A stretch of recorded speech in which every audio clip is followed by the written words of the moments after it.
I'm in Brooklyn right now, so I'm about 5 miles away from Midtown Manhattan. Could you walk me through if Putin launched a nuclear missile and it hit Midtown Manhattan, how would people die at the ground zero? So from the actual blast and when things are going out further and further from direct impact to 1 mile, 2 mile, 3 miles, how are people actually dying at ground zero?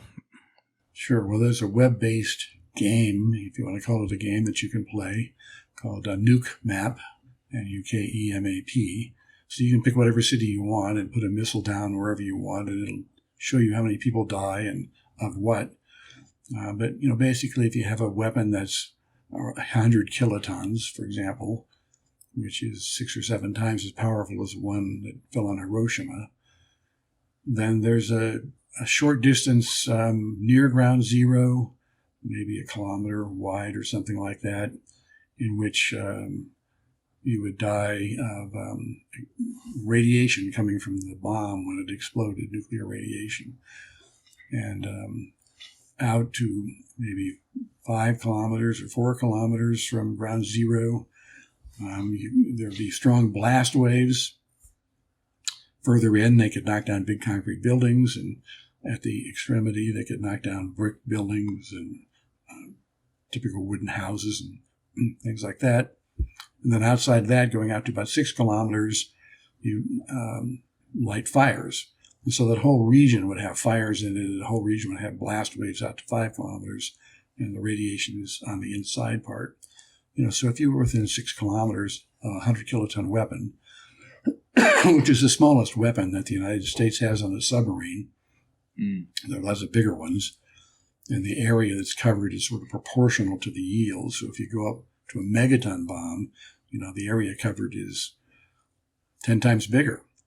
So you're talking about hundreds of square kilometers being destroyed by one bomb, which is why you can destroy a whole city of moderate size with one weapon.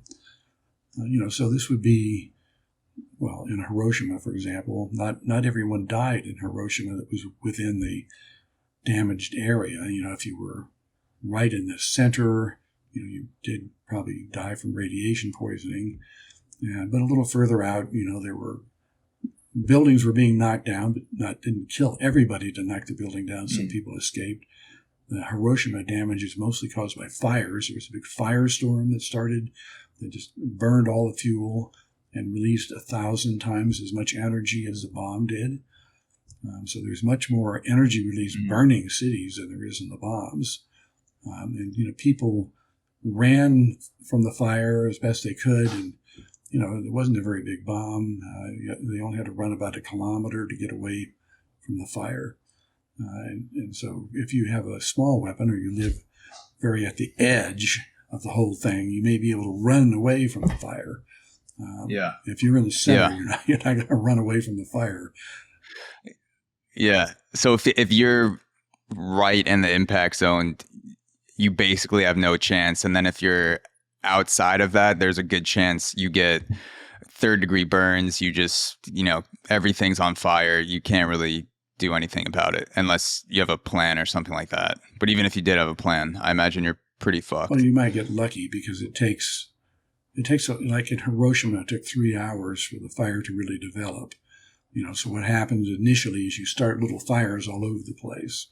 And, so if you run at that point, you might have a chance of getting out before the fires consume everything.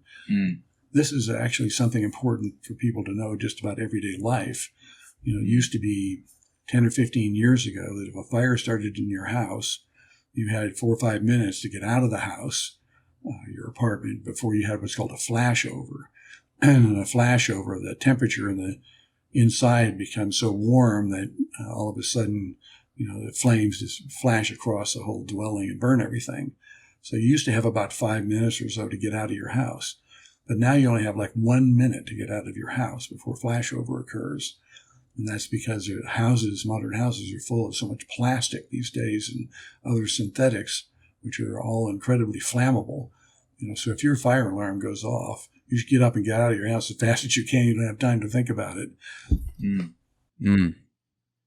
If you did manage to, so let's say for me, I'm 4 or 5 miles away. Is that about 12 kilometers, something like that, from the center of Manhattan? 4 or 5 miles? 5 kilometers is 3 miles, something like that.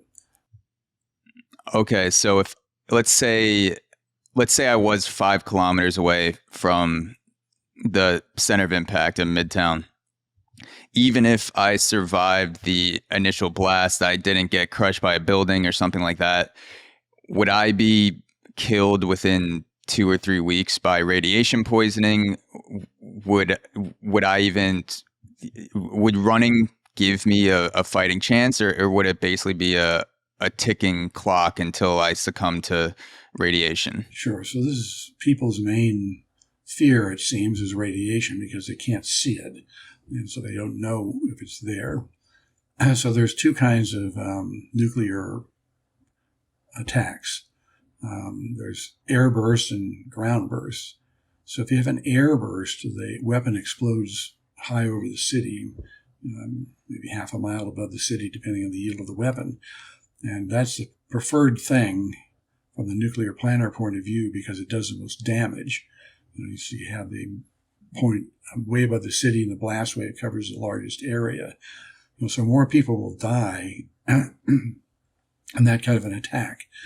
However, if you're after some target that's buried, like a missile silo, like where I live, 50 miles north of me, there's 50 nuclear weapons sitting in the ground on the top of missiles. Totally unnecessary, huge waste of money.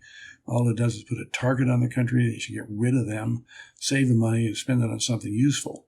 But nevertheless, if you wanted to attack those missile silos, they have big concrete covers on them, you'd want to use a ground burst. And the importance of a ground burst is that when the explosion occurs, it picks up all kinds of dirt from the ground, which is kind of heavy. That you take sand, you throw it in the air, it falls right back down. So the nuclear weapon would pick up all this dirt from the ground, and the radiation from the bomb attaches itself to that dirt. And then the dirt, it doesn't fall down in seconds because it'll be lifted fairly high, but it falls down as the wind blows it downwind. It will fall down in some like pencil-shaped pattern downwind and drop radiation within that pattern. So if you're upwind of the blast on the ground, you're probably not going to get that radiation affecting you. Mm. But if you're downwind and it falls on you, that radiation can kill you. And so the best thing to do is if you're ways downwind, is to go to your basement or stay in some kind of closed area, where you're not exposed to the air outside and radiation can't get into your house. Because that radiation has a pretty short lifetime. It's only dangerous for a few days. So if you give it a few days, then you can leave and safely probably and go somewhere that to go get some food or something like that. So that's I was reading that the radiation basically drops off a cliff after, like you said, 2 days, and then after 2 weeks, I believe it's 1% of what it initially was, depending on the size of the bomb. So it drops off very rapidly. I was gonna say you could tell me if I'm wrong, but my best bet, I would, grab. Hopefully I would have a bag ready to go if it was a real threat up to that point for New York City to be bombed. Maybe the alerts got raised, and then I would run to the nearest underground subway station and try to chill there, wait it out till hopefully, maybe someone has a radioactive detector where we could see the levels. But if not, just wait for a few days and then go test it out. Does that sound right, or is that completely off? I wouldn't pick a subway station because they're well ventilated, and they'd probably be bringing in outside air to ventilate the subway, depending on whether there's any power left, which probably there wouldn't be. So you couldn't really know that in a place like that that you would be safe from radiation leaking in from the outside, you'd be better off in your apartment or your basement or someplace you knew you could seal it off so that there wasn't fresh air coming in. You'd have to have been lucky and have a little food stored in your house or something like that. And the power would go out, so you might have trouble cooking anything. The real problem here is not, though, these attacks on cities. The real problem comes because when you burn these cities, it produces a huge amount of smoke. And the smoke, like in Hiroshima, there was it's called a pyrocumulus. You might have heard of these because a pyrocumulus is a thunderstorm created by a fire. And there have been some of these that have occurred in the last couple of years, some big forest fires in British Columbia and Australia. Anyway, the one over Hiroshima went up to about 16 kilometers. And the importance of that is that at 16 kilometers, the smoke is going into the stratosphere, which is, we live in what's called the troposphere, which means overturning. There's a lot of convection and turning motion and a lot of rainfall. The stratosphere is stratified. And so when you put something in the stratosphere, it never rains up there. In fact, the humidity is only a few percent.